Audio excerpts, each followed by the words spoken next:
Saya Welman Joni Fendri, Guru Pendidikan Agama Islam dan Budaya Pekerti SMP Negeri 1 Pak Jurai, akan memaparkan materi tentang pelaksanaan haji dan umroh. Assalamualaikum warahmatullahi wabarakatuh. Baik anak-anak sekalian, pada kesempatan ini Bapak akan menyampaikan materi tentang pelaksanaan tata cara haji dan umroh.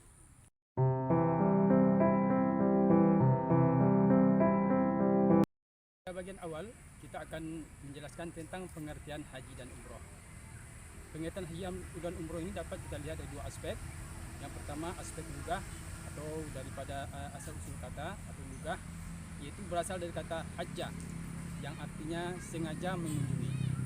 Kemudian pengertian haji, kita dapat melihat bahwa haji dapat dilaksanakan dengan syarat-syarat tertentu.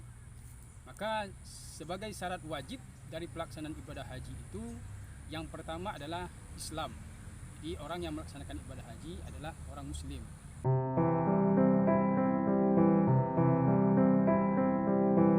Maksud adalah sudah cukup umur, dan mungkin ini bisa diketahui dengan tanda-tanda fisik dan tanda-tanda secara lahiriah dari fisik seseorang.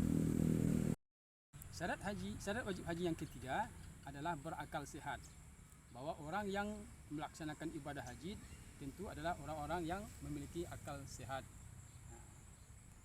Yang keempat adalah kuasa, atau dalam istilah Al-Quran dikatakan manistata'a, yang artinya mungkin mencakup daripada kesanggupan dari segi materi, dari segi ongkos naik hajinya, kemudian dari segi nafkah yang ditinggalkan kepada anak-anak di rumah, kemudian aman dalam perjalanan, kemudian juga memiliki ilmu-ilmu tentang pelaksanaan ibadah haji yang akan dilaksanakannya.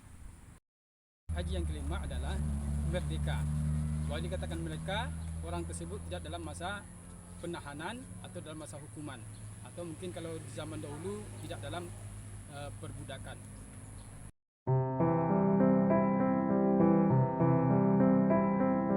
Haji itu ada 3 macam. Jadi tata cara pelaksanaan ibadah haji itu ada 3 macam. Yang pertama haji ifrad. Haji ifrad itu adalah mendahulukan ibadah haji baru melaksanakan pelaksanaan ibadah umroh. Yang kedua, haji kiran. Haji kiran adalah pelaksanaan haji berbarengan dengan pelaksanaan umroh. Dan yang terakhir adalah haji berikutnya adalah yang ketiga, haji tamattu, yaitu mendahulukan ibadah umroh baru setelah itu melaksanakan ibadah haji.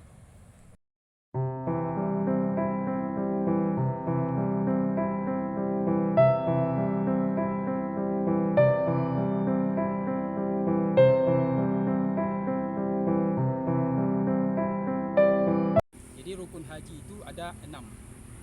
Rukun haji yang pertama adalah ihram. Ihram itu artinya berniat untuk melaksanakan ibadah haji dengan memakai pakaian ihram, yaitu pakaian putih-putih sebagai bentuk kita mensucikan diri untuk melaksanakan ibadah haji di hadapan Allah Subhanahu wa taala. Rukun haji yang kedua adalah wukuf di padang Arafah. Pelaksanaan wukuf ini dilaksanakan pada tanggal 9 Zulhijjah. Rukun haji yang ketiga adalah tawaf. Tawaf adalah mengelilingi Ka'bah sebanyak 7 kali. Tawaf ini ada 4 macam. Yang pertama tawaf qudum, tawaf ifadah, dan tawaf sunnah dan tawaf wada. Rukun haji yang keempat adalah sa'i, yaitu berlari-lari kecil antara Safa dan Marwah sebanyak 7 kali putaran. Rukun haji yang kelima adalah tahallul. Tahallul adalah mencukur rambut di kepala minimal 7 helai. Rukun haji yang terakhir atau yang keenam adalah tertib. Tertib itu yang dimaksud adalah sesuai dengan urutan-urutannya, mulai dari awal sampai akhir.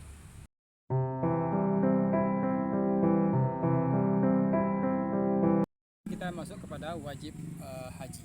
Wajib yang dimaksud dengan wajib haji ini adalah segala rangkaian kegiatan haji yang tidak boleh ditinggalkan. Kalau ditinggalkan akan membayar denda. Kemudian wajib haji ini diantaranya yang pertama adalah ihram dari mikot. Mikot itu ada 2, mikot zamani waktunya dan mikot makani tempatnya.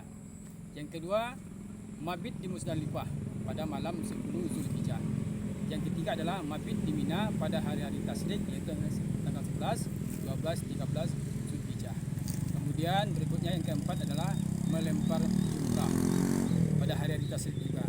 Yang terakhir adalah melaksanakan melaksanakan tawaf wada, yaitu tawaf perpisahan ketika akan meninggalkan Mekah. Sunnah haji. Sunnah haji diantaranya yang pertama adalah melaksanakan haji ifrad, yaitu mendahulukan ibadah haji baru kemudian melaksanakan ibadah umroh. Kemudian yang kedua, sunnah hajinya adalah membaca kalimat-kalimat talbiyah, yaitu kalimat ucapan labbaik Allahumma labbaik, labbaik la syarika labbaik. Yang ketiga, melaksanakan tawaf kudum. Dan yang keempat adalah mabit di Minah. Sedangkan yang terakhir adalah melaksanakan tawaf wada.